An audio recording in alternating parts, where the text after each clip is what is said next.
Le mètre fut voulu pour le 10 millionième de la distance du pôle à l'équateur. Donc extrapolé d'un degré de méridien moyen. 110,574 km est la mesure d'un degré de méridien à l'équateur. Une unité voulue pour le 12 millionième de la distance pôle-équateur, et extrapolée d'un degré de méridien à l'équateur mesure 829,3 mm. C'est la valeur du yard mégalithique que nous emploierons.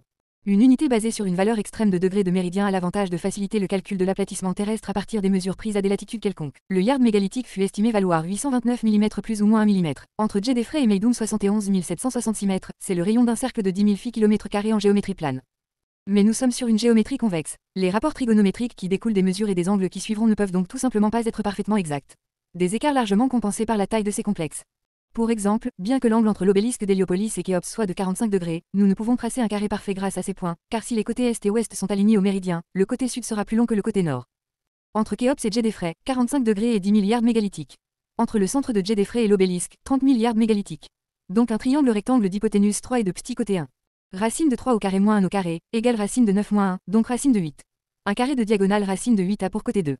Comme avec l'étude des proportions, des dimensions, et de l'implantation des pyramides de Gizeh, nous sommes encore une fois devant une leçon de géométrie, et de géodésie. Les nombres en rouge sont des valeurs géodésiques parfaitement exactes. Entre l'obélisque et l'angle nord-est de Khéops 23 425 mètres. 10 000 racine de 8 fois 0,8293 est égal à 23 456. C'est un nombre à la fois numériquement particulier, arithmétique, et géodésique, indépendamment. 10 000 racine de 8 multiplié par racine de 8 moins 2 est égal à 23 431,45. C'est un nombre purement arithmétique. Il permet par déduction logique d'estimer que le yard mégalithique approche racine de 8 moins 2 mètres. Entre Djedefre et la pyramide rouge, l'angle d'un double carré, de 30 000 yards mégalithiques. Entre Djedefre et la pyramide rhomboïdale, 30 000 mètres, et un angle droit avec l'axe Djedefre-obélisque. Donc un rectangle de proportion mètre et yard mégalithique. Entre l'obélisque et Djeser, encore 30 000 mètres, et un rectangle d'or avec le plateau de Gizeh. Voilà, toutes les pyramides sont placées.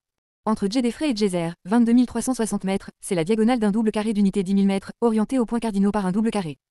Entre Khéops et la pyramide rhomboïdale, encore un double carré d'unité 10 000 mètres, orienté cette fois par un triple carré, de diagonale 10 000 mètres. Leçon, l'angle d'un double carré ajouté à celui d'un triple carré donne 45 degrés, l'angle de diagonale d'un carré.